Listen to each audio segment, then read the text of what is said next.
USA ਸੁਣ ਰਹੇ ਸਾਰੇ ਹਿਮਾਨਯੋਗ ਅਤੇ ਸਤਿਕਾਰ ਤੇ ਸਰੋਤਿਆਂ ਨੂੰ ਪਿਆਰ ਸਤਿਕਾਰ ਸੇ ਨਿੱਘੀ ਜਿਹੀ ਸਤਿ ਸ੍ਰੀ ਅਕਾਲ। ਸਭ ਨੂੰ ਜੀ ਨੂੰ ਆਖਦੇ ਹਾਂ। ਸੋ ਪ੍ਰੋਗਰਾਮ ਦੇ ਵਿੱਚ ਆਪ ਸਭ ਦਾ ਨਿੱਘਾ ਸਵਾਗਤ ਹੈ। ਪ੍ਰੋਗਰਾਮ ਲੈ ਕੇ ਹਾਜ਼ਰ ਹੋ ਚੁੱਕੇ ਹਾਂ ਜੀ ਆਪਾਂ ਖਬਰ ਤੇ ਨਜ਼ਰ। ਅੱਜ 2 ਜੁਲਾਈ ਦਿਨ ਵੀਰਵਾਰ ਆਪਣੇ ਨਾਲ ਜੁੜ ਚੁੱਕੇ ਨੇ ਮਿੰਟੂ ਗੁਰੂ ਸਰੀਆ ਜੀ ਮਲੋਟ ਸਟੂਡੀਓਜ਼ ਤੋਂ। ਮਿੰਟੂ ਜੀ ਨੂੰ ਸਵਾਗਤ ਹੈ। ਸਤਿ ਸ੍ਰੀ ਅਕਾਲ। ਸ਼ੁਕਰੀਆ ਜੀ, ਸਾਰਿਆਂ ਨੂੰ ਸਤਿ ਸ਼੍ਰੀ ਅਕਾਲ ਜੀ। ਸਾਡੇ ਅੱਜ ਦੇ ਪ੍ਰੋਗਰਾਮ ਖਬਰ ਤੇ ਨਜ਼ਰ ਨੂੰ ਸਪਾਂਸਰ ਕਰਦੇ ਨੇ ਖਾਲਸਾ ਇੰਸ਼ੋਰੈਂਸ ਏਜੰਸੀ ਵਾਲੇ, ਜਿਨ੍ਹਾਂ ਦੇ ਕੋਲੋਂ ਤੁਸੀਂ ਹਰ ਇੱਕ ਤਰੀਕੇ ਦੀ ਇੰਸ਼ੋਰੈਂਸ ਕਰਵਾ ਸਕਦੇ ਹੋ। ਇੰਸ਼ੋਰੈਂਸ ਬਾਰੇ ਪਤਾ ਕਰਨ ਲਈ ਕਾਲ ਕਰੋ ਨੰਬਰ 408 272 2500 ਦੇ ਉੱਤੇ। Home auto commercial liquor store gas station insurance covered California life insurance health insurance ਲਈ ਇਹਨਾਂ ਨੂੰ ਕਾਲ 4082722500। ਕ੍ਰਿਸ਼ਨ ਧਨੋਤਾ ਯੂਬਰ ਸਿਟੀ, ਗੁਰਪਾਲ ਸਿੰਘ ਸੰਧੂ ਐਂਟੀਲੋ, ਬਲਜਿੰਦਰ ਸਿੰਘ ਨਿੱਜਰ ਵੁਡਲੈਂਡ, ਨਛੱਤਰ ਸਿੰਘ ਸੰਘਾ ਕਲੋਵਿਸ, ਭਜਨ ਸਿੰਘ, ਜਸਵਿੰਦਰ ਕੌਰ, ਕੁਲਵਿੰਦਰ ਸਿੰਘ, ਕਮਲਜੀਤ ਕੌਰ ਸੈਨ ਹੋਜ਼ੇ, ਜੀ ਟਾਇਰ ਐਂਡ ਲੂਬ ਵਾਲੇ, ਜਿਨ੍ਹਾਂ ਦੇ ਕੋਲੋਂ ਤੁਸੀਂ truck wash, oil change, air brake ਦਾ ਕੰਮ ਕਰਵਾ ਸਕਦੇ ਹੋ। ਨਵੇਂ ਪੁਰਾਣੇ ਟਾਇਰ ਵਾਜਿਬ ਕੀਮਤਾਂ 'ਤੇ ਖਰੀਦ ਸਕਦੇ ਹੋ। ਸੈਂਟਾਨੈਲਾ ਮਡੇਰਾ ਦੇ ਵਿੱਚ ਲੋਕੇਸ਼ਨ ਨੇ। ਕਾਲ ਕਰ ਸਕਦੇ ਹੋ Nimma Sahota 209 277 0113। West coast truck driving school Fresno ਵਾਲੇ, ਜਿਹੜੇ ਕਿ ਤੁਹਾਨੂੰ ਟਰੱਕ ਦਾ ਲਾਇਸੈਂਸ ਵਧੀਆ ਸਿਖਲਾਈ ਦੇ ਕੇ ਘੱਟ ਸਮੇਂ ਦੇ ਵਿੱਚ ਲੈਣ 'ਚ ਸਹਾਇਤਾ ਕਰਦੇ ਨੇ। ਕਾਲ ਅਜੀਤ ਅਟਵਾਲ 559 374 4541। ਇਹਨਾਂ ਸਾਰਿਆਂ ਦਾ ਬਹੁਤ ਬਹੁਤ ਧੰਨਵਾਦ। ਜੇਕਰ ਤੁਸੀਂ ਜਾਂ ਕੋਈ ਹੋਰ ਕਾਰੋਬਾਰ ਇਸ ਪ੍ਰੋਗਰਾਮ ਨੂੰ ਸਪਾਂਸਰ ਕਰਨਾ ਚਾਹੁੰਦੇ ਹੋ, ਸੰਪਰਕ ਕਰ ਸਕਦੇ ਹੋ ਨੰਬਰ 408 722 7698 ਦੇ ਉੱਤੇ। ਅਤੇ ਮਿੰਟੂ ਜੀ, ਗੱਲਬਾਤ ਦਾ ਸਿਲਸਿਲਾ ਜੇ ਕਰੀਏ ਸ਼ੁਰੂ, ਤਾਂ ਪਹਿਲੀ ਖਬਰ ਦੇ ਉੱਤੇ ਨਜ਼ਰ ਮਾਰੀਏ। ਕਹਿੰਦੇ ਮੋਦੀ ਨੇ ਰੂਸ ਦੇ ਮੁਖੀ ਦੇ ਨਾਲ ਕੀਤੀ ਹੈ ਜੀ ਗੱਲਬਾਤ। ਦੇਖੋ, ਇਹ ਦੋ ਖਬਰਾਂ ਆਪ ਦੇ ਵਿੱਚ ਜੁੜਦੀਆਂ ਨੇ। ਦੋ ਹੀ ਖਬਰਾਂ ਕੀ ਆ ਕਿ ਇੱਕ ਤੇ ਆ ਕਿ ਵਲਾਦੀਮੀਰ ਪੁਤਿਨ ਨੇ ਜਿਹੜਾ ਉਹ ਇੱਕ ਤਰ੍ਹਾਂ ਨਾਲ ਕਹਿ ਲਓ ਹੁਣ ਤਾਂ ਉਮਰ ਵਾਸਤੇ ਰਾਸ਼ਟਰਪਤੀ ਬਣ ਗਿਆ। ਉਹਦਾ ਗਵਾਂਢੀ ਪਹਿਲਾਂ ਹੀ ਸ਼ੀ ਜਿਨਪਿੰਗ ਆ, ਤਾਂ ਉਮਰ ਵਾਸਤੇ ਉਹ ਹੈ। ਤਾਂ ਦੋਨੇ ਜਿਹੜੇ ਗਵਾਂਢੀ ਹੁਣ ਤਾਂ ਉਮਰ ਵਾਸਤੇ ਆ, ਕਿਉਂਕਿ 2036 ਤੱਕ ਇਹਦੇ ਰਾਸ਼ਟਰਪਤੀ ਦੇ ਕਾਰਜਕਾਲ ਦਾ ਰਾਹ ਪੱਧਰਾ ਹੋ ਗਿਆ। ਜੋ ਉੱਥੇ ਰੈਫਰੈਂਡਮ ਕਰਾਇਆ ਗਿਆ ਸੀਗਾ ਸੰਵਿਧਾਨਕ ਸੋਧਾਂ ਦੇ ਮੁਤਲਕ, ਵੈਸੇ ਉਹ ਸਾਰਾ ਕੁਛ ਇਹਨਾਂ ਦਾ ਕੀਤਾ ਕਰਾਇਆ ਹੀ ਆ। ਉੱਥੇ ਇੱਕ ਤਰ੍ਹਾਂ ਨਾਲ ਕਹੀਏ ਕਿ ਵਨ ਮੈਨ ਆਰਮੀ ਆ, ਵਿਰੋਧੀ ਧਿਰ ਟਿਕਣ ਹੀ ਨਹੀਂ ਦਿੰਦਾ। ਸੋ ਇੱਕ ਤਰਫਾ ਮੈਚ ਸੀਗਾ, ਤਾਂ ਵਲਾਦੀਮੀਰ ਪੁਤਿਨ ਨੇ ਸੰਵਿਧਾਨਕ ਸੋਧਾਂ ਜਿਹੜੀਆਂ ਪ੍ਰਵਾਨ ਕਰਾ ਰਹੀਆਂ। ਤੇ ਠੀਕ ਉਸੇ ਵੇਲੇ ਦੂਸਰੀ ਵੱਡੀ ਖਬਰ ਇਹ ਆਉਂਦੀ ਆ ਕਿ ਜਿਹੜੇ ਇੱਧਰ ਸਾਡੇ ਪ੍ਰਧਾਨ ਮੰਤਰੀ ਹੈ ਨਰਿੰਦਰ ਮੋਦੀ, ਉਹਨਾਂ ਨੇ ਲੰਮੀ ਚੌੜੀ ਗੱਲਬਾਤ ਕੀਤੀ ਆ ਟੈਲੀਫੋਨ ਤੇ। ਤਾਂ ਜਿਹੜੀ ਗੱਲਬਾਤ ਹੋਈ ਆ, ਜੋ ਮੀਡੀਆ ਆਊਟਲੈਟ ਜਿਹੜੇ ਨੈਸ਼ਨਲ ਜਾਂ ਇੰਟਰਨੈਸ਼ਨਲ ਨਿਊਜ਼ ਨੂੰ ਕਵਰ ਕਰਦੇ ਆ, ਤਾਂ ਉਹਨਾਂ ਦੇ ਹਵਾਲੇ ਨਾਲ ਜੋ ਖਬਰ ਆ ਰਹੀ ਆ ਕਿ ਦੇਖੋ, ਇਹਨਾਂ ਨੇ ਨਾ ਸਿਰਫ ਵਧਾਈ ਦਿੱਤੀ ਆ, ਬਲਕਿ ਇਹਨਾਂ ਨੇ ਜੋ ਇਹਨਾਂ ਦਾ ਡਿਫੈਂਸ ਦਾ ਸੌਦਾ ਹੈ, ਤੁਹਾਨੂੰ ਪਤਾ ਹੀ ਹੈ 400 ਮਿਜ਼ਾਈਲ ਡਿਫੈਂਸ ਸਿਸਟਮ ਦਾ ਬਹੁਤ ਵੱਡਾ ਇੱਕ ਸੌਦਾ ਹੈ, ਤਕਰੀਬਨ 40,000 ਕਰੋੜ ਦਾ। ਤਾਂ 40,000 ਕਰੋੜ ਦਾ ਜਿਹੜਾ ਸੌਦਾ ਹੈ, ਉਹਨੂੰ ਜਲਦੀ ਨੇਪਰੇ ਚੜਾਉਣ ਵਾਸਤੇ ਵੀ ਕਿਹਾ ਗਿਆ। ਔਰ ਦੂਜੀ ਚੀਜ਼ ਇਹ ਨਾਲ ਦੀ ਨਾਲ ਹੀ ਖਬਰ ਆ ਗਈ ਕਿ ਹੋਰ ਉਤੋਂ ਇਹ ਲੜਾਕੂ ਜਹਾਜ਼ ਖਰੀਦ ਰਹੇ ਆ, ਮਤਲਬ ਕਿ ਇੰਨਾ ਕੋਈ ਤਕਰੀਬਨ ਹੋਰ ਪੈਸਾ ਜਿਹੜਾ ਉਹ ਜਹਾਜ਼ਾਂ ਤੇ ਵੀ ਖਰਚ ਕਰ ਰਹੇ। ਇਹ ਵੀ ਦੇਰ ਸ਼ਾਮ ਖਬਰ ਆ ਗਈ। ਮਤਲਬ ਕਿ ਜਿਸ ਤਰ੍ਹਾਂ ਹੀ ਗੱਲਬਾਤ ਖਤਮ ਹੋਈ, ਤਿਵੇਂ ਹੀ ਇਹਨਾਂ ਨੇ ਮਨਜ਼ੂਰੀ ਦੇ ਦਿੱਤੀ ਕਿ ਆਪਾਂ ਜਹਾਜ਼ ਹੋਰ ਖਰੀਦਾਂਗੇ। ਲਗਭਗ ਇੰਨੇ ਦੀ ਡੀਲ ਹੋ ਰਿਹਾ। ਤਾਂ ਇਸ ਚੀਜ਼ ਦੇ ਮਹੀਨੇ ਜਿਹੜੇ ਉਹ ਦੋ ਨਿਕਲਦੇ ਆ। ਇੱਕ ਮਹੀਨਾ ਤੇ ਇਹ ਆ ਕਿ ਦੇਖੋ S-400 ਹੈ ਨਾ ਜਿਹੜਾ ਸਿਸਟਮ ਆ, ਉਹਦਾ ਕੀ ਆ ਕਿ 2007 'ਚ ਇਹਨਾਂ ਨੇ ਅਮਲ ਕੀਤਾ ਸੀ ਆਰਮੀ 'ਚ, ਰੂਸ ਦੀ ਆਰਮੀ 'ਚ। ਉਸ ਤੋਂ ਬਾਅਦ ਹੋਇਆ ਕਿ ਜਿਹੜੀਆਂ ਟੌਪ ਦੀਆਂ ਮਤਲਬ ਕਿ ਐਨਾਲਿਸਿਸ ਕਰਦੀਆਂ ਨੇ ਏਜੰਸੀਆਂ, ਉਹਨਾਂ ਨੇ ਇਸ ਸਿਸਟਮ ਨੂੰ ਦੁਨੀਆ ਦਾ ਆਲਾ ਸਿਸਟਮ ਕਿਹਾ ਸੀ, ਡਿਫੈਂਸ ਸਿਸਟਮ। ਤੇ ਇੱਥੋਂ ਤੱਕ ਕਿ US ਵੀ ਉੱਥੋਂ ਤੱਕ ਨਹੀਂ ਪਹੁੰਚ ਸਕਿਆ। ਇਹ ਦਾਅਵਾ ਹੈ, ਪਤਾ ਨਹੀਂ ਹੁਣ ਮੈਨੂੰ, ਕਿਉਂਕਿ ਆਪਾਂ ਇਹ ਚੀਜ਼ਾਂ ਚੈੱਕ ਨਹੀਂ ਕੀਤੀਆਂ ਤੇ ਨਾ ਹੀ ਲੋਕਾਈ ਤੇ ਕਦੇ ਚੈੱਕ ਹੋਣਾ। ਹੁਣ ਇਹਦੀ ਮਾਰ ਇਹੋ ਜਿਹੀ ਆ ਕਿ ਮਤਲਬ ਕਿ 400 ਕਿਲੋਮੀਟਰ ਤੱਕ ਸਭ ਏਰੀਆ ਜਿਹੜਾ ਕਵਰ ਕਰ ਲੈਂਦੀ ਹੈ। ਮਤਲਬ ਕਿ ਇੱਕ ਤਰ੍ਹਾਂ ਨਾਲ ਕਹਿ ਲਓ ਕਿ ਕੁਛ ਵੀ ਨਹੀਂ, ਸਭ ਸਿਸਟਮ ਫੇਲ ਕਰ ਦਿੰਦੀ ਹੈ, ਐਸਾ ਸਿਸਟਮ ਆ। ਹੁਣ ਚੱਕਰ ਕੀ ਆ ਕਿ ਜਦੋਂ ਇਸ ਤਰ੍ਹਾਂ ਦੇ ਆਏ ਐਨਾਲਿਸਿਸ ਆਏ, UK ਦੇ ਵੀ ਮੇਰੇ ਖਿਆਲ ਦੇ ਨਾਲ ਇੱਕ ਬਹੁਤ ਵੱਡੇ ਰਸਾਲੇ ਨੇ ਇਹਨਾਂ ਨੂੰ ਦਾ ਆਖਿਆ ਸੀਗਾ। ਉਸ ਤੋਂ ਬਾਅਦ ਚਾਈਨਾ ਨੇ ਬਾਜੀ ਮਾਰ ਲਈ, ਚਾਈਨਾ ਨੇ ਸਿਸਟਮ ਖਰੀਦ ਲਿਆ। ਹੁਣ ਦੇਖੋ, ਇੱਧਰ ਜਦੋਂ ਰੌਲਾ ਪਿਆ ਵਾ, ਇਹਨਾਂ ਨੇ ਜਾ ਕੇ ਆਪਣੇ ਮਜ਼ੇਲਾ ਮਜ਼ੂਲਾ ਜਿਹੜੀਆਂ ਤਾਣੀਆਂ ਨੇ, ਉਧਰ ਵੀ 20,000 ਦੀ ਹਾਜ਼ਰੀ ਦੱਸੀ ਜਾਂਦੀ ਹੈ ਫੌਜਾਂ ਦੀ। ਪਰ ਇਹ ਵੀ ਵਿੱਚੋਂ ਚਰਚਾ ਚੱਲੀ ਕਿ ਲਦਾਖ ਵਾਲੀ ਸਾਈਡ ਚਾਈਨਾ ਇਹ ਸਿਸਟਮ ਜਿਹੜਾ ਬੀਤ ਸਕਦਾ। ਤਾਂ ਇਹਨਾਂ ਨੂੰ ਖੁਰਕੀ ਕਿ ਯਾਰ ਅਸੀਂ ਤੇ ਬਹੁਤ ਲੇਟ ਹੋ ਗਏ, ਕਿਉਂਕਿ ਉਹਨਾਂ ਨੇ 2014 'ਚ ਡੀਲ ਨੇਪਰੇ ਚਾੜ੍ਹਨੀ, ਇਹਨਾਂ ਨੇ ਮੇਰੇ ਖਿਆਲ ਦੇ ਨਾਲ 2018 'ਚ ਕੀਤੀ। ਉਹ 2021 ਤੱਕ ਸ਼ਾਇਦ ਪੂਰੀ ਹੋਣੀ ਸੀਗੀ, ਤਾਂ ਵਿੱਚ ਪੈਂਡੇਮਿਕ ਆ ਗਿਆ। ਹੁਣ ਇਹਨਾਂ ਨੂੰ ਇਹ ਆ ਕਿ ਕਿਤੇ ਗਾਹ ਨਾ ਚੱਲ ਜਾਵੇ, ਤੇ ਉਧਰ ਹੁਣ ਰੌਲਾ ਇਹ ਆ ਕਿ ਘੱਟੋ ਘੱਟ ਸਾਨੂੰ 2 ਬੈਟਰੀਆਂ ਤਾਂ ਮਿਲ ਜਾਣ ਨਾ, ਕਿ ਇੱਕ ਅਸੀਂ ਲਦਾਖ ਵੱਲ ਲਾ ਦਈਏ, ਇੱਕ ਇੱਧਰ ਪਾਕਿਸਤਾਨ ਵੱਲ ਲਾ ਦਈਏ, ਇੱਧਰ ਪੰਜਾਬ ਵਾਲੀ ਸਾਈਡ, ਤਾਂ ਘੱਟੋ ਘੱਟ ਇਹ ਜਿਹੜੀਆਂ ਚੀਜ਼ਾਂ ਇਸ ਇਲਾਕੇ ਦੇ ਵਿੱਚ ਤੇ ਕਵਰ ਕੀਤੀਆਂ ਜਾ ਸਕਦੀਆਂ। ਸੋ ਇਹ ਇਸ ਵੇਲੇ ਇੰਡੀਆ ਦੀ ਚਿੰਤਾ। ਔਰ ਦੂਜੀ ਜੋ ਇਸ ਗੱਲਬਾਤ ਤੋਂ ਨਿਕਲਦੀ ਆ, ਦੇਖੋ ਉਹ ਮੇਰੀ ਆਬਜ਼ਰਵੇਸ਼ਨ ਹੋ ਸਕਦਾ ਮੈਂ ਰੌਂਗ ਹੋਵਾਂ, ਕਿ ਇੰਡੀਆ ਜਿਹੜਾ ਰਸ਼ੀਆ ਦੇ ਨਾਲ ਵੀ ਕਿਤੇ ਨਾ ਕਿਤੇ ਰਿਸ਼ਤਾ ਜਿਹੜਾ ਉਹਨੂੰ ਥੋੜਾ ਜਿਹਾ ਹੁਣ ਕੋਮਲ ਕਰਦਾ ਪਿਆ, ਮੁਲਾਇਮ ਕਰਦਾ ਪਿਆ ਮੱਖਣ ਲਾ ਕੇ, ਕਿ ਉਸ ਢੰਗ ਦੀ ਅਸੀਂ ਕੋਈ ਗਲਤੀ ਨਾ ਕਰ ਬਈਏ ਕਿ ਇਸ ਖਿੱਤੇ ਦੇ ਵਿੱਚ ਸਾਡੇ ਵਿਰੁੱਧ ਜਿਸ ਤਰ੍ਹਾਂ ਦੀ ਲਾਮਬੰਦੀ ਹੋ ਰਹੀ ਹੈ ਕਿ ਉਸ ਲਾਮਬੰਦੀ ਚ ਗਿਰ ਜਾਈਏ। US ਨੇ ਜੋ ਕਰਨਾ ਪਤਾ ਨਹੀਂ ਕੱਲ ਨੂੰ ਉੱਥੇ ਕੀ ਹੋਣਾ, ਇਲੈਕਸ਼ਨ ਉੱਥੋਂ ਕੀ ਰੰਗ ਕੀ ਚੰਨ ਚੜਾ ਕੇ ਲਿਆਉਂਦੇ ਬਾਅਦ ਦੀ ਗੱਲ ਹੈ। ਸੋ ਇਸ ਕਰਕੇ ਮੇਰੇ ਖਿਆਲ ਦੇ ਨਾਲ ਇਹ ਗੱਲਬਾਤ ਜਿਹੜੀ ਆ ਬਹੁਤ ਅਹਿਮੀਅਤ ਰੱਖਦੀ ਆ। ਸੋ ਜਿਹੜਾ S-400 ਡਿਫੈਂਸ ਸਿਸਟਮ ਹੈ ਵਧੀਆ ਖਰੀਦ ਵਾਲਾ ਸੌਦਾ, ਇਹਨਾਂ ਦਾ ਮਾੜਾ ਨਹੀਂ ਹੈਗਾ, ਪਰ ਗੱਲ ਇਹ ਆ ਕਿ ਇਹਨਾਂ ਨੇ ਬਹੁਤ ਲੇਟ ਫੈਸਲਾ ਲਿਆ ਤਾਂ ਹੁਣ ਕਾਹਲੀ ਜ਼ਿਆਦਾ ਕਰੀ ਜਾਂਦੇ, ਕਿਉਂਕਿ ਰਾਜਨਾਥ ਸਿੰਘ ਜਦੋਂ ਗਏ ਸੀ ਉਹਨਾਂ ਨੇ ਵੀ ਆਫੀਸ਼ੀਅਲੀ ਕਿਹਾ ਸੀਗਾ ਕਿ ਮੈਂ ਇਹ ਮੁੱਦਾ ਚੁੱਕੂੰਗਾ। ਜੀ ਜੀ ਜੀ ਸੋ ਇਹ ਵਾਕਿਆ ਹੀ ਮਿੰਟੂ ਜੀ ਬੜੀ ਕੂਟਨੀਤਿਕ ਤੌਰ 'ਤੇ ਦੇਖਣ ਵਾਲੀ ਗੱਲ ਰਹੂਗੀ ਵੀ ਰੂਸ ਤੇ US ਦੇ ਨਾਲ ਦੋਨਾਂ ਥਾਵਾਂ ਦੇ ਉੱਤੇ ਜਿਹੜੇ ਕੋਮਲ ਰਿਸ਼ਤੇ ਆ ਕਿੱਦਾਂ ਬਰਕਰਾਰ ਰਹਿਣਗੇ। ਆਪਾਂ ਜਾਣਦੇ ਹੀ ਹਾਂ ਵੀ ਚਲੋ ਹਾਲ ਦੀ ਘੜੀ ਇਸ ਰਾਸ਼ਟਰਪਤੀ ਦੇ ਕਰਕੇ ਰੂਸ ਦੇ ਨਾਲ ਚਾਹੇ ਜਿੱਦਾਂ ਦੇ ਵੀ ਸਮਝੌਤੇ ਹੋਣ ਜਾਂ ਰਿਲੇਸ਼ਨ ਹੋਣ, ਪਰ ਅਮਰੀਕਾ ਦੇ ਕਿਤੇ ਨਾ ਕਿਤੇ ਹਮੇਸ਼ਾ ਇੱਟ ਖੜੱਕਾ ਜਿਹੜਾ ਰਿਹਾ ਆ। ਪਿਛਲੇ ਦਿਨੀ ਆ ਜਿਹੜੇ ਇਸੇ ਹੀ ਡਿਫੈਂਸ ਸਿਸਟਮ ਨੂੰ ਜਦੋਂ ਟਰਕੀ ਨੇ ਖਰੀਦਣ ਦੀ ਕੋਸ਼ਿਸ਼ ਕੀਤੀ ਸੀਗੀ, ਉਦੋਂ ਵੀ ਅਮਰੀਕਾ ਨੇ ਅੱਖਾਂ ਦਿਖਾਈਆਂ ਸੀ। ਸੋ ਇਹ ਇੰਡੀਆ ਨੂੰ ਵੀ ਉਹਨਾਂ ਨੇ ਵਰਜਿਆ ਸੀ, ਪਰ ਫਿਰ ਬਾਅਦ ਚ ਉਹਨਾਂ ਨੇ ਰਿਲੈਕਸੇਸ਼ਨ ਦੇਤੀ ਸੀ ਇਸ ਮਾਮਲੇ 'ਚ ਕਿ ਤੁਸੀਂ ਇੱਕ ਡੀਲ ਚਲੋ ਕਰ ਲਓ ਆਪਣੀ। ਉਹਨਾਂ ਨੇ ਸ਼ਾਇਦ ਚਾਈਨਾ ਬਾਰੇ ਕਰਕੇ ਕਿਹਾ ਹੋਣਾ ਕਿ ਥੋੜਾ ਚਾਈਨਾ ਵਾਲੇ ਮਾਮਲੇ 'ਚ ਇਹ ਥੋੜਾ ਮਜ਼ਬੂਤ ਹੋ ਜਾਣਗੇ, ਅਦਰਵਾਈਜ਼ ਉਹ ਇੰਡੀਆ ਦੀ ਟਿਬਰੀ ਉਦੋਂ ਟਾਈਟ ਕਰ ਸਕਦੇ ਸੀ। ਉਹਨਾਂ ਨੇ ਕਿਹਾ ਸੀਗਾ ਕਿ S-400 ਜਿਹੜਾ ਆ, ਪਹਿਲਾਂ ਉਹਨਾਂ ਨੇ ਨਾ ਕੀਤੀ ਸੀ, ਉਸ ਤੋਂ ਬਾਅਦ ਉਹਨਾਂ ਨੇ ਜਿਵੇਂ ਕਹਿੰਦੇ ਨੇ ਨਾ ਕਰਤੇ ਪਿਆਰ ਕਮੀ ਸੇ ਕਰ ਬੈਠੇ, ਬਾਅਦ ਚ ਨਾ ਕਰਦੇ ਕਰਦਿਆਂ ਨੇ ਉਹ ਇੱਕ ਈਰਾਨ ਦੇ ਮਾਮਲੇ 'ਚ ਦਿੱਤੀ ਸੀ ਛੂਟ, ਇਹਨਾਂ 2 ਛੋਟਾਂ ਦਿੱਤੀਆਂ ਸੀ ਕਿ ਤੁਹਾਨੂੰ ਅਸੀਂ ਇੱਕ ਵੱਖਰਾ ਟਾਈਮ ਦੇ ਦਿੰਦੇ, ਈਰਾਨ ਦੇ ਨਾਲ ਤੁਸੀਂ ਤੇਲ ਦੀ ਜਿਹੜੀ ਖਰੀਦੋ ਫਰੋਖਤ ਹੈ ਉਹ ਇੰਨੀ ਦੇਰ ਤੱਕ ਅੱਗੇ ਜਾਰੀ ਰੱਖ ਸਕਦੇ ਹੋ, ਤੇ ਦੂਸਰੀਆਂ ਕੰਟਰੀਆਂ ਨੂੰ ਨਾਲ ਦੀ ਨਾਲ ਉਹਨਾਂ ਨੇ ਕਹਿਤਾ ਸੀਗਾ ਕਿ ਤੁਸੀਂ ਤੇਲ ਉਹਨਾਂ ਤੋਂ ਨਹੀਂ ਖਰੀਦ ਸਕਦੇ। ਜੀ ਜੀ ਜੀ ਕਾਫੀ ਦਿਲਚਸਪ ਆਉਣ ਵਾਲੇ ਜਿਹੜਾ ਸਮਾਂ ਇਹਨਾਂ ਚੀਜ਼ਾਂ ਨੂੰ ਲੈ ਕੇ ਜਿਹੜਾ ਉਹ ਜ਼ਰੂਰ ਬਣ ਸਕਦਾ ਆ। ਅਗਲੀ ਜਿਹੜੀ ਆਪਾਂ ਮਿੰਟੂ ਜੀ ਗੱਲ ਕਰੀਏ, ਕਹਿੰਦੇ ਪ੍ਰਿਯੰਕਾ ਗਾਂਧੀ ਨੂੰ ਬੰਗਲਾ ਖਾਲੀ ਕਰਨ ਦਾ ਨੋਟਿਸ ਮਿਲਿਆ। ਦੇਖੋ ਚੰਗੀ ਗੱਲ ਆ, ਇਸ ਤਰ੍ਹਾਂ ਦੇ ਬੰਗਲੇ ਖਾਲੀ ਹੋਣੇ ਚਾਹੀਦੇ ਆ, ਕਿਉਂਕਿ ਪ੍ਰਿਯੰਕਾ ਗਾਂਧੀ ਨਾ ਇਸ ਵੇਲੇ ਮੰਤਰੀ ਆ ਨਾ ਇਸ ਵੇਲੇ MP ਆ, ਤਾਂ ਫਿਰ ਬੰਗਲਾ ਕਾਹਦਾ? ਉਹ ਗਾਂਧੀਆਂ ਦੀ ਧੀ ਹੈ, ਇਸ ਕਰਕੇ ਥੋੜੀ ਨਾ ਸਰਕਾਰੀ ਬੰਗਲਾ ਹੈ। ਏਦਾਂ ਤੇ ਫਿਰ ਹੁਣ ਮੁੰਡੇ ਤੇ ਗਾਂ ਮੁੰਡਿਆਂ ਦੇ ਮੁੰਡੇ ਤੇ ਗਾਂ ਪਤਾ ਨਹੀਂ ਕਿੰਨਾ ਕੁਛ ਹੈਗਾ, ਕਿਹਨੂੰ ਕਿਹਨੂੰ ਕੋਠੀਆਂ ਕਿਹਨੂੰ ਬੰਗਲੇ, ਕਿਉਂਕਿ ਇੱਕ ਜਿਹੜੀ ਸਪੈਸ਼ਲ ਸਿਕਿਉਰਿਟੀ ਹੁੰਦੀ ਆ ਉਹ ਵਾਪਸ ਲੈ ਲਈ ਗਈ ਸੀ ਬਹੁਤ ਸਾਰੀਆਂ ਹਸਤੀਆਂ ਦੀ, ਕਿਉਂਕਿ ਇਹਨਾਂ ਨੇ ਰੂਲ ਚੇਂਜ ਕਰ ਦਿੱਤੇ ਸੀ, ਐਕਟ ਦੇ ਵਿੱਚ ਸੋਧ ਕੀਤੀ ਸੀ ਇਹਨਾਂ ਨੇ। ਤਾਂ ਉਸ ਤੋਂ ਬਾਅਦ ਕਿਉਂਕਿ ਉਹ ਬੰਗਲਾ ਉਹ ਜਿਹੜੀ ਸ਼੍ਰੇਣੀ ਹੁੰਦੀ ਆ ਸਿਕਿਉਰਿਟੀ ਦੀ, ਜਿਹੜਾ ਬੰਦਾ ਉਸ ਸ਼੍ਰੇਣੀ ਦੇ ਵਿੱਚ ਆਉਂਦਾ ਬੰਗਲਾ ਵੀ ਉਹਨੂੰ ਮਿਲਦਾ। ਇਹ ਦਿਲਚਸਪ ਗੱਲ ਸੀਗੀ। ਤਾਂ ਇਹਨਾਂ ਨੇ ਪਹਿਲਾਂ ਉਹ ਸੋਧ ਕੀਤੀ, ਤੁਹਾਨੂੰ ਪਤਾ ਚਲਾ ਕੇ ਪੂਰੇ ਭਾਰਤੀ ਜਨਤਾ ਪਾਰਟੀ ਵਾਲੇ, ਉਸ ਤੋਂ ਬਾਅਦ ਫਿਰ ਇਹਨਾਂ ਨੇ ਨੋਟਿਸ ਕਰ ਦਿੱਤਾ ਕਿ ਬੀਬੀ ਜੀ ਤੁਸੀਂ ਇਹ ਬੰਗਲਾ ਖਾਲੀ ਕਰ ਦਿਓ। ਤਾਂ ਉਸ ਤੋਂ ਬਾਅਦ ਆਪਣੇ ਜਿਹੜੇ MP ਅੰਮ੍ਰਿਤਸਰ ਤੋਂ ਔਜਲਾ ਸਾਹਿਬ ਉਹ ਕਹਿੰਦੇ ਕਿ ਮੇਰਾ ਦਿੱਲੀ 'ਚ ਖਾਲੀ ਪਿਆ, ਮੈਂ ਕਹਿੰਦਾ ਕਿ ਬੀਬੀ ਉੱਥੇ ਰਹਿ ਲਵੇ। ਤੇ ਬੰਦਾ ਪੁੱਛੇ ਉਹ ਬੇਘਰ ਆ, ਉਹਦੇ ਪਤੀ ਨੇ ਤੇ ਪਤਾ ਨਹੀਂ ਕਿੰਨੇ ਕੁ ਬੰਗਲੇ ਬਣਾ ਲਏ ਆ ਜਮਾਈਕਾ ਰਾਜਾ। ਸੋ ਖੈਰ ਦੇਖੋ ਹੁਣ ਇਹਨਾਂ ਦੀ ਰਾਜਨੀਤੀ ਹੈ ਜਿਹੜੀ ਉਹ ਇਸੇ ਤਰ੍ਹਾਂ ਹੀ ਕੈਸ ਕਰਕੇ ਚੱਲਦੀ ਆ, ਕਿਉਂਕਿ ਬੰਗਲਿਆਂ ਦੀ ਰਾਜਨੀਤੀ ਬੜੀ ਦਿਲਚਸਪ ਆ।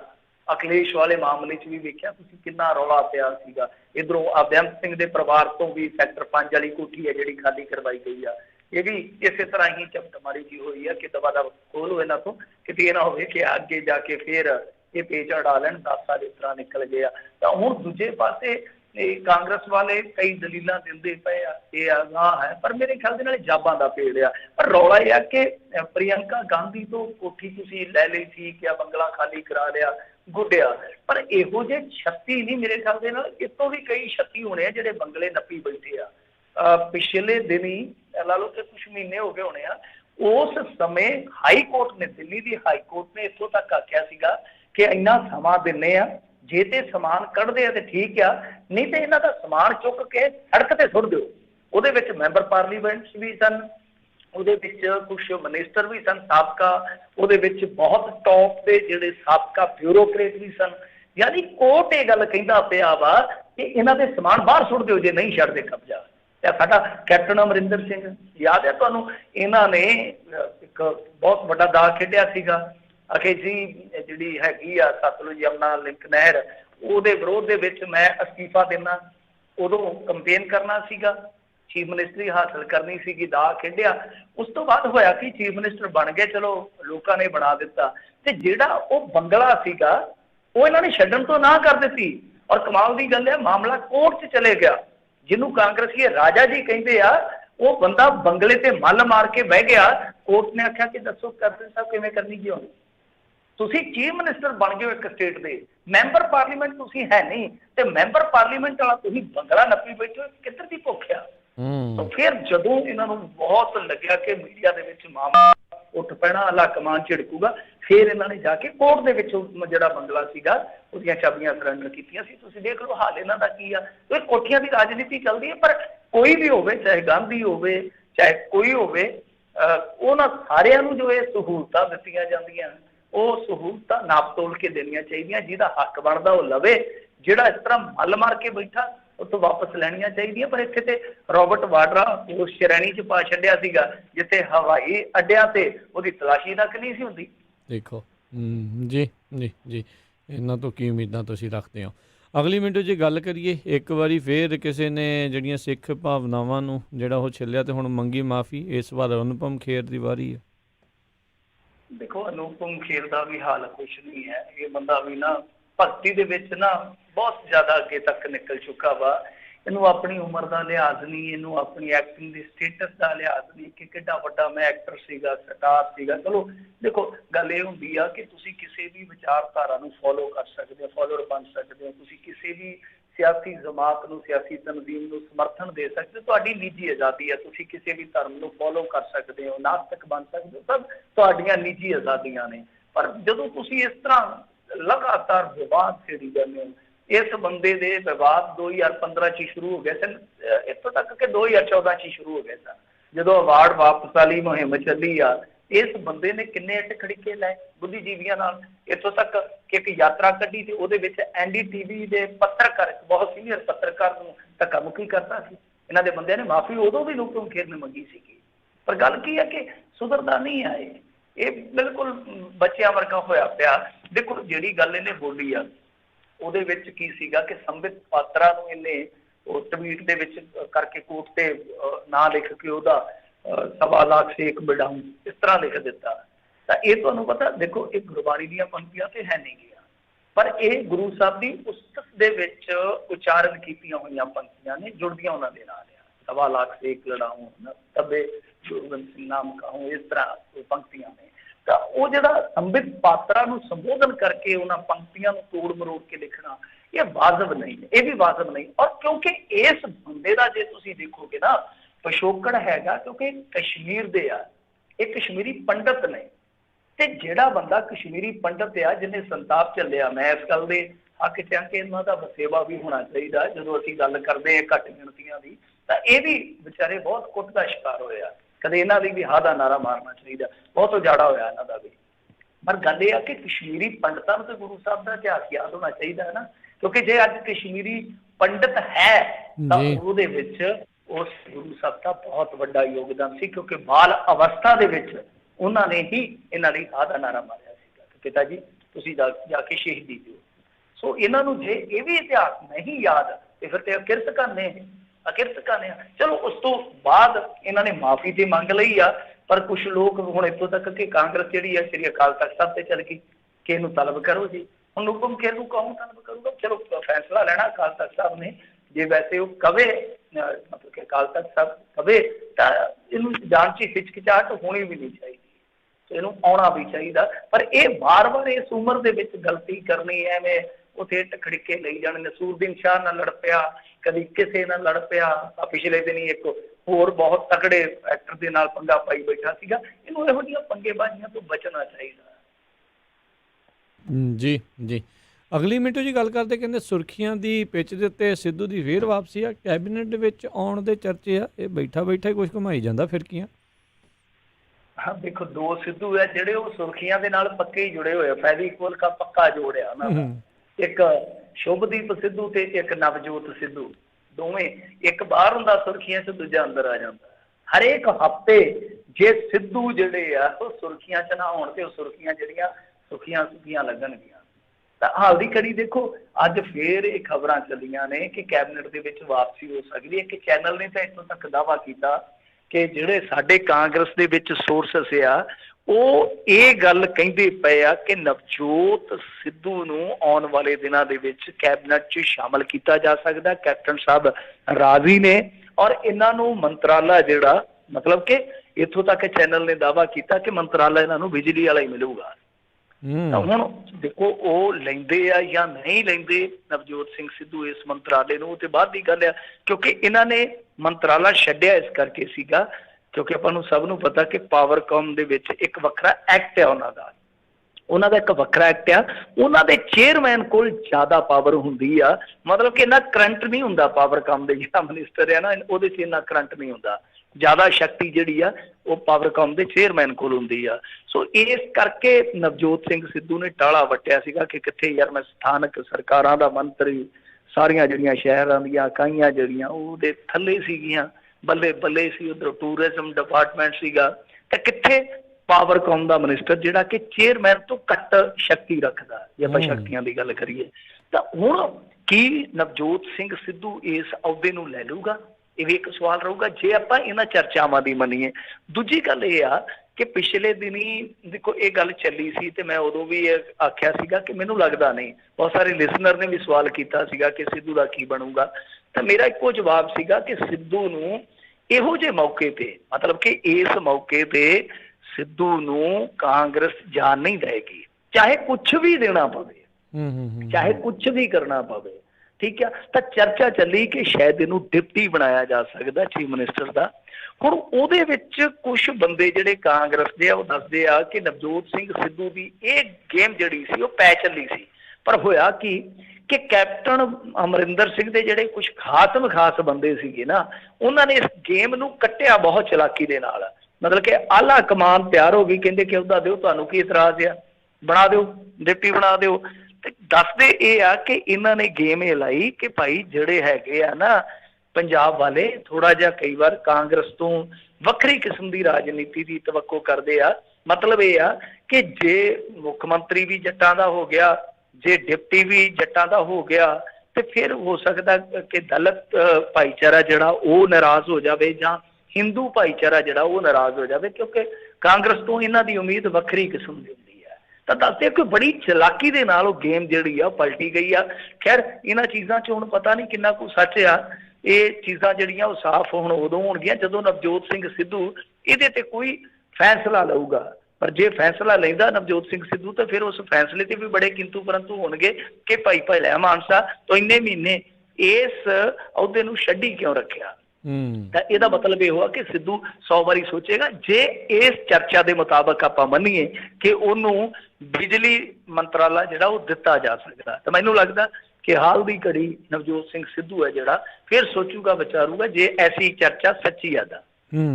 ਜੀ ਜੀ ਜੀ ਅਗਲੀ ਮਿੰਟੂ ਜੀ ਗੱਲ ਕਰਦੇ ਜਾਈਏ ਤੇ ਕਹਿੰਦੇ ਪੰਜਾਬ ਦੀਆਂ ਸਕੂਲ ਫੀਸਾਂ ਸੰਬੰਧੀ ਮਾਮਲਾ ਹੁਣ ਪਹੁੰਚਿਆ ਸੁਪਰੀਮ ਕੋਰਟ। ਦੇਖੋ ਸੁਪਰੀਮ ਕੋਰਟ ਦੇ ਵਿੱਚ ਚਲਾ ਗਿਆ ਸਾਰਾ ਮਾਮਲਾ। ਹੁਣ ਤੁਹਾਨੂੰ ਪਤਾ ਹੋਣਾ ਕਿਉਂਕਿ ਆਪਾਂ ਬਹੁਤ ਵਾਰੀ ਇਸ ਖਬਰ ਨੂੰ ਕਰ ਚੁੱਕੇ ਹਾਂ, ਰਿਪੀਟ ਕਰਨ ਦੀ ਜ਼ਰੂਰਤ ਨਹੀਂ ਹੈ। ਤਾਂ ਹਾਈ ਕੋਰਟ ਦੇ ਵਿੱਚੋਂ ਫੈਸਲਾ ਆ ਗਿਆ ਸੀਗਾ ਮਾਪਿਆਂ ਦੇ ਉਲਟ ਕਿ ਭਾਈ ਤੁਸੀਂ ਫੀਸਾਂ ਭਰੋ, ਯਾਨੀ ਸਕੂਲਾਂ ਦੇ ਹੱਕ ਦੇ ਵਿੱਚੋਂ ਫੈਸਲਾ ਆ ਗਿਆ ਸੀਗਾ, ਜਿਸ ਨੂੰ ਹੁਣ ਚੈਲੰਜ ਕੀਤਾ ਗਿਆ ਵਾ ਸੁਪਰੀਮ ਕੋਰਟ ਦੇ ਵਿੱਚ। ਸਰਕਾਰ ਵੱਲੋਂ ਵੈਸੇ ਦਾਅਵਾ ਕੀਤਾ ਗਿਆ ਸੀਗਾ ਕਿ ਅਸੀਂ ਰਿਵਿਊ ਪਟੀਸ਼ਨ ਪਾਵਾਂਗੇ, ਮਤਲਬ ਕਿ ਤੁਸੀਂ ਨਜ਼ਰਸਾਨੀ ਰਿਵਿਊ ਪਟੀਸ਼ਨ ਪਾ ਸਕਦੇ ਹੋ ਨਾ ਕਿ ਆਪਣੇ ਫੈਸਲੇ ਨੂੰ ਤੁਸੀਂ ਰਿਵਿਊ ਕਰੋ। ਪਰ ਗੱਲ ਇਹ ਹੈ ਕਿ ਆਮ ਤੌਰ ਤੇ ਰਿਵਿਊ ਦੇ ਵਿੱਚ ਵੀ ਫੈਸਲਾ ਉਹੀ ਤਕਰੀਬਨ ਬਣਦਾ ਜਿਹੜਾ ਕੋਰਟ ਨੇ ਪਹਿਲਾਂ ਬਣਾਇਆ ਹੁੰਦਾ ਵਾ, ਤਾਂ ਉਹਦੇ 'ਚ ਕੋਈ ਬਦਲਾਅ ਆਉਣ ਦੀ ਉਮੀਦ ਜਿਹੜੀ ਆ ਬੜੀ ਘੱਟ ਹੁੰਦੀ ਆ। ਕਿਤੇ ਹੁੰਦਾ ਰੇਅਰ ਕਿ ਉਹ ਫੈਸਲਾ ਆਪਣਾ ਹੀ ਹਾਈ ਕੋਰਟ ਆ ਜਿਹੜਾ ਉਹ ਬਦਲ ਦੇਵੇ। ਸੋ ਲਿਹਾਜ਼ਾ ਸੁਪਰੀਮ ਕੋਰਟ 'ਚ ਗਏ। ਹੁਣ ਪਤਾ ਨਹੀਂ ਮੈਨੂੰ ਕੌਣ ਚਲੇ ਗਿਆ, ਕਿਹੜੀ ਧਿਰ ਗਈ ਆ, ਕਿਉਂਕਿ ਕਾਫੀ ਪਾਰਟੀਆਂ ਹੈਗੀਆਂ ਇਸ ਮਸਲੇ 'ਚ। ਪਰ ਜੋ ਵੀ ਆ ਦੇਖੋ ਹੁਣ ਜਲਦੀ ਫੈਸਲਾ ਕਰਾਉਣਾ ਚਾਹੀਦਾ। ਰਾਜਕਰਨਵੀਰ ਸਿੰਘ ਜੀ ਇਹਦੇ ਵਿੱਚ ਕੀ ਦਿੱਕਤ ਹੈ ਕਿ ਸਪੋਜ਼ ਕਰੋ, ਫਰਜ਼ ਕਰੋ ਸੁਪਰੀਮ ਕੋਰਟ 'ਚ 2-3 ਮਹੀਨੇ ਖਰਾਬ ਹੋ ਜਾਂਦੇ ਆ ਤੇ ਫਿਰ ਬਾਅਦ 'ਚ ਫੈਸਲਾ ਜਿਹੜਾ ਮਾਪਿਆਂ ਦੇ ਉਲਟ ਆ ਜਾਂਦਾ। ਦੁਬਾਰਾ ਫੇਰ ਉਲਟਾ ਜਾਂਦਾ। ਤੇ ਤਦ ਤੱਕ ਤੇ ਜੁੜ ਕੇ ਫੀਸ ਜਿਹੜੀ ਜਿਵੇਂ ਆਮ ਤੌਰ ਤੇ ਆਪਣੇ ਘਰਾਂ ਦੇ ਹੁੰਦੇ ਹੀ ਆ, ਕਿਸੇ ਨੇ ਮੰਥਲੀ ਦੇਣੀ ਹੁੰਦੀ ਆ, ਕਿਸੇ ਨੇ ਕੁਆਟਰਲੀ ਦੇਣੀ ਹੁੰਦੀ ਆ, ਹਨਾ, ਏਦਾਂ ਆਪਦਾ ਸਰਕਲ ਹੁੰਦਾ ਹਰੇਕ ਬੰਦੇ ਦਾ। ਮੇਰਾ ਹੋ ਸਕਦਾ ਸਰਕਲ ਮਹੀਨੇ ਵਾਲਾ ਹੋਵੇ, ਤੁਹਾਡਾ ਹੋ ਸਕਦਾ 3 ਮਹੀਨੇ ਵਾਲਾ ਹੋਵੇ, ਕਿਸੇ ਦਾ ਹੋ ਸਕਦਾ ਇਕੱਠੀ ਹੋ ਐਨੂਅਲ ਦੇ ਦਿੰਦਾ ਹੋਵੇ, ਜਿੰਨੀ ਸਾਲਾਨਾ ਬਣਦੀ ਆ 1 ਸਾਲ ਦੀ। ਉਹ ਸਾਰਿਆਂ ਦੇ ਸਰਕਲ ਹੁੰਦੇ ਆ। ਤੇ ਜੇ ਮੰਨ ਲਓ ਸੁਪਰੀਮ ਕੋਰਟ ਦੇ ਵਿੱਚੋਂ ਵੀ ਇਹ ਮਾਮਲਾ 2-3 ਮਹੀਨੇ ਲਟਕ ਕੇ, ਜਿਵੇਂ ਹੋਣਾ 2 ਮਹੀਨੇ ਹੋ ਗਏ ਆ ਇਸੇ ਸਾਰੇ ਝਗੜੇ ਨੂੰ, ਤੇ ਜੇ 2-3 ਮਹੀਨੇ ਉੱਥੇ ਪੈਂਦੇ ਤੇ ਸਾਰਾ ਉੱਥੇ ਝਗੜਾ ਜਿਹੜਾ ਆ ਕੇ ਨਿਬੜਦਾ, ਤੇ ਫਿਰ ਤੇ ਬਹੁਤ ਮੋਟੀ ਰਕਮ ਬਣ ਜਾਏਗੀ। ਜੀ ਜੀ ਜੀ ਬਿਲਕੁਲ ਜੀ, ਕਈਆਂ ਨੂੰ ਕਈ ਵੱਡੇ ਝਟਕੇ ਜਿਹੜੇ ਇਸ ਦੇ ਕਰਕੇ ਲੱਗ ਸਕਦੇ ਨੇ। ਮਿੰਟੂ ਜੀ, ਗੱਲ ਕਰਦੇ ਜਾਈਏ ਸਬਜ਼ੀ ਘੁਟਾਲੇ ਦੀਆਂ, ਹੁਣ ਨਿਤ ਨਵੀਆਂ ਚਰਚਾਵਾਂ ਨੇ। ਦੇਖੋ, ਸਬਜ਼ੀ ਘੁਟਾਲਾ ਜਿਹੜਾ ਉਹ ਇਸ ਵੇਲੇ ਬਹੁਤ ਬਦਨਾਮੀ ਕਰਾ ਰਿਹਾ SGPC ਦੀ।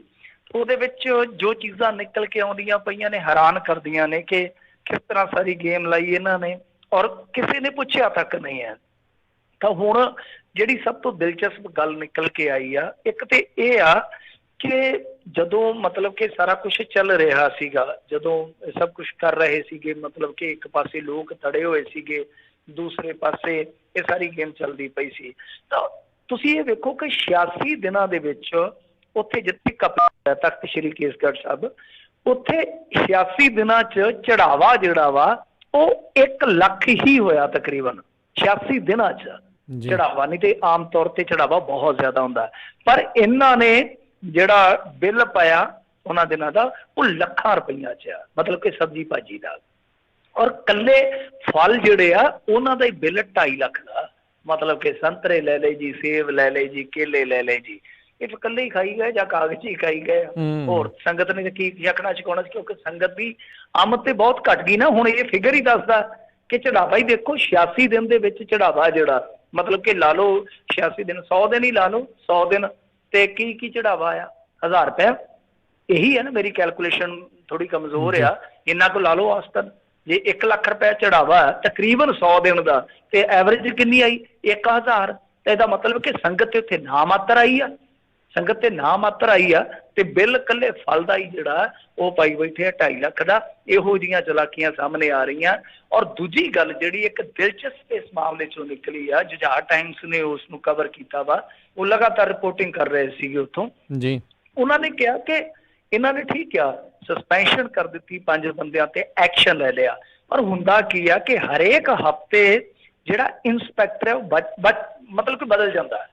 ਹਰੇਕ ਹਫ਼ਤੇ ਉਹ ਜਿਹੜਾ ਹੁੰਦਾ ਇੰਸਪੈਕਟਰ, ਤਾਂ ਜੇ ਆਪਾਂ ਲਾ ਲਈਏ ਜਿੰਨੇ 86 ਦਿਨ ਚੱਲੇ ਤੇ ਕਿੰਨੇ ਤਕਰੀਬਨ 7-8 ਮੇਰੇ ਖਿਆਲ ਦੇ ਨਾਲ ਲਾ ਲਓ ਕਿ ਜੇ ਆਪਾਂ ਇੰਸਪੈਕਟਰ ਦੇਖੀਏ ਘੱਟੋ ਘੱਟ ਬਦਲੇ ਹੋਣੇ ਚਾਹੀਦੇ, ਵੈਸੇ ਤੇ 12-13 ਬਣਦੇ ਆ ਹਫ਼ਤਿਆਂ ਦੇ ਹਿਸਾਬ ਨਾਲ। ਤਾਂ ਇਹਦਾ ਮਤਲਬ ਇਹ ਆ ਕਿ ਹੁਣ ਜਿੱਦਾਂ ਇਹਨਾਂ ਨੇ ਇੱਕ ਇੰਸਪੈਕਟਰ ਹੈ ਜਿਹੜਾ ਖਰੀਦ ਇੰਸਪੈਕਟਰ ਆ ਉਹ ਸਸਪੈਂਡ ਕਰ ਦਿੱਤਾ, ਪਰ ਬਾਕੀ ਦਰਜਨ ਦੇ ਕਰੀਬ ਤੇ ਬਚਾ ਲਏ। ਜਦ ਕਿ ਜਿਹੜਾ ਵੀ ਇੰਸਪੈਕਟਰ ਹਫ਼ਤੇ ਬਾਅਦ ਬਦਲਦਾ ਹੈ ਉਹ ਇਸ ਗੇਮ ਦੇ ਵਿੱਚ ਸ਼ਾਮਲ ਰਿਹਾ ਹੋਏਗਾ ਤਾਂ ਤਦ ਹੀ ਚੱਲਿਆ ਨਾ, ਜਾਂ ਫਿਰ ਉਹਨੇ ਇਹਨਾਂ ਚੀਜ਼ਾਂ ਨੂੰ ਗੌਲਿਆ ਹੀ ਨਹੀਂ ਹੈ, ਉਹਨੇ ਅੱਖਾਂ ਮੀਟ ਕੇ ਕੰਮ ਜਿਹੜਾ ਕਰ ਦਿੱਤਾ। ਜੇ ਉਹਨੇ ਮੰਨ ਲਓ ਗੌਲਿਆ ਨਹੀਂ ਤੇ ਤਾਂ ਵੀ ਲਾਪਰਵਾਹੀ ਆ ਨਾ ਜੀ ਜੀ, ਉਹ ਵੀ ਤੇ ਡਿਊਟੀ ਦੇ ਵਿੱਚ ਕੁਤਾਹੀ ਆ। ਸੋ ਉਹ ਜਿਹੜੇ ਇੰਸਪੈਕਟਰ ਬਦਲੇ ਆ ਉਹਨਾਂ ਤੇ ਕੋਈ ਕਾਰਵਾਈ ਨਹੀਂ ਕੀਤੀ ਗਈ, ਮਤਲਬ ਕਿ ਕੁਝ ਬੰਦਿਆਂ ਤੇ ਇਹ ਗਾਜ਼ ਜ਼ਰੂਰ ਡਿੱਗੀ ਆ। ਪਰ ਸਭ ਤੋਂ ਵੱਡਾ ਸਵਾਲ ਇਹੋ ਆ ਕਿ ਇਸ ਗੇਮ ਦੇ ਵਿੱਚ ਜਿਹੜੇ ਦੂਸਰੇ ਬੰਦੇ ਸੀ ਜਾਂ ਉਹ ਸ਼ਾਮਲ ਸੀ ਜਾਂ ਉਹ ਕੁਤਾਹੀ ਕਰ ਗਏ, ਤਾਂ ਉਹਨਾਂ ਨੂੰ ਬਾਹਰ ਰੱਖ ਲਿਆ ਗਿਆ ਘੇਰੇ 'ਚ। ਔਰ ਇਹਦੇ ਵਿੱਚ ਵੀ ਦੱਸਦੇ ਆ ਕਿ ਕਿਤੇ ਨਾ ਕਿਤੇ ਜਾਂਚ ਪੜਤਾਲ ਜਦੋਂ ਹੁੰਦੀ ਆ ਉਹ ਇਸ ਤਰ੍ਹਾਂ ਦੀ ਜਾਂਚ ਪੜਤਾਲ ਹੁੰਦੀ ਹੈ, ਜਿਵੇਂ ਮੈਂ ਕੱਲ ਵੀ ਤੁਹਾਨੂੰ ਦੱਸਿਆ ਸੀਗਾ ਕਿ ਇੱਕ ਪੜਤਾਲੀਆ ਟੀਮ ਦੇ ਵਿੱਚ ਉਹ ਸ਼ਖਸ ਸੀਗਾ ਜਿਹੜਾ ਇੱਥੇ ਹੀ ਕਦੇ ਸੇਵਾ ਕਰਨ ਆਇਆ ਸੀਗਾ ਤਨਖਾਹ ਤੇ, ਮਤਲਬ ਕਿ 70 ਰੁਪਏ ਦਿਹਾੜੀ ਤੇ। ਅੱਜ ਉਹ ਬੰਦਾ ਪੜਤਾਲੀਆ ਟੀਮ ਦਾ ਮੈਂਬਰ ਬਣਿਆ ਪਿਆ। ਜਿਹੜਾ ਬੰਦਾ ਉੱਥੋਂ ਗਿਆ ਉੱਥੋਂ ਦੇ ਬੰਦਿਆਂ ਦੇ ਖਿਲਾਫ ਪੜਤਾਲ ਕਿਹੋ ਜਿਹੀ ਕਰਦਾ ਹੋਏਗਾ ਤੁਸੀਂ ਆਪ ਦੇਖ ਲਓ। ਜੀ ਜੀ ਜੀ। ਅਗਲੀ ਮਿੰਟੂ 'ਚ ਗੱਲ ਕਰੀਏ, ਕਹਿੰਦੇ ਸੁਮੇਧ ਸੈਣੀ ਵਿਰੁੱਧ ਮੁਲਤਾਨੀ ਦੇ ਲਾਪਤਾ ਹੋਣ ਦਾ ਮਾਮਲਾ ਜਿਹੜਾ ਰਜਨੀਸ਼ ਗਰਗ ਦੀ ਅਦਾਲਤ ਵਿੱਚ ਤਬਦੀਲ। ਹਾਂਜੀ ਦੇਖੋ, ਅੱਗੇ ਆਪਾਂ ਇੱਕ ਦਿਨ ਗੱਲ ਕੀਤੀ ਸੀਗੀ ਕਿ ਉਸ ਦਿਨ ਫੈਸਲਾ ਜਿਹੜਾ ਅਦਾਲਤ ਨੇ ਰਾਖਵਾਂ ਰੱਖਿਆ ਸੀਗਾ ਉਹਦੇ ਤੇ ਹੁਣ ਫੈਸਲਾ ਇਹਨਾਂ ਨੇ ਕਰ ਦਿੱਤਾ, ਮਤਲਬ ਕਿ ਕੋਰਟ ਜਿਹੜੀ ਆ ਉਹ ਟਰਾਂਸਫਰ ਹੋ ਗਈ ਆ, ਕੋਰਟ ਜਿਹੜੀ ਆ ਉਹ ਬਦਲ ਗਈ ਆ।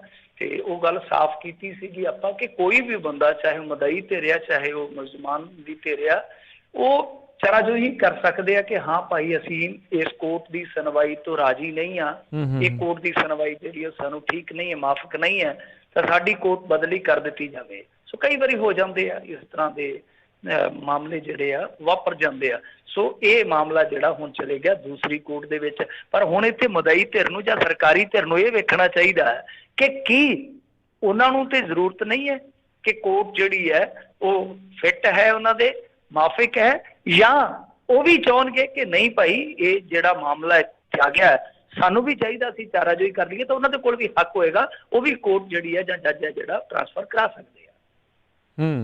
ਜੀ ਜੀ। ਤੇ ਮਿੰਟੂ ਜੀ ਬਹੁਤ ਬਹੁਤ ਤੁਹਾਡਾ ਧੰਨਵਾਦ, ਤੁਸੀਂ ਸਾਡੇ ਨਾਲ ਜੁੜੇ, ਇਹਨਾਂ ਖਬਰਾਂ ਬਾਰੇ ਜਾਣਕਾਰੀ ਦਿੱਤੀਆਂ। ਅਗਲੀ ਵਾਰ ਤੱਕ ਲਈ ਬੜੀ ਮਿਹਰਬਾਨੀ। ਪਿਆਰ ਭਰੀ ਸਤਿ ਸ਼੍ਰੀ ਅਕਾਲ ਜੀ। ਸਤਿ ਸ਼੍ਰੀ ਅਕਾਲ ਜੀ। ਤੇ ਸਰੋਤਿਓ ਇੱਥੇ ਸਾਡਾ ਅੱਜ ਦਾ ਪ੍ਰੋਗਰਾਮ ਸਮਾਪਤ ਹੈ। ਮਿਲਦੇ ਹਾਂ ਅਗਲੀ ਵਾਰ, ਉਦੋਂ ਤੱਕ ਲਈ ਮੇਰੇ ਵੱਲੋਂ ਵੀ ਤੁਹਾਨੂੰ ਸਾਰਿਆਂ ਨੂੰ ਪਿਆਰ ਸਤਿਕਾਰ ਸਹਿਤ ਸਤਿ ਸ਼੍ਰੀ ਅਕਾਲ। ਸੁਣਦੇ ਰਹੋ ਪੰਜਾਬੀ ਰੇਡੀਓ USA।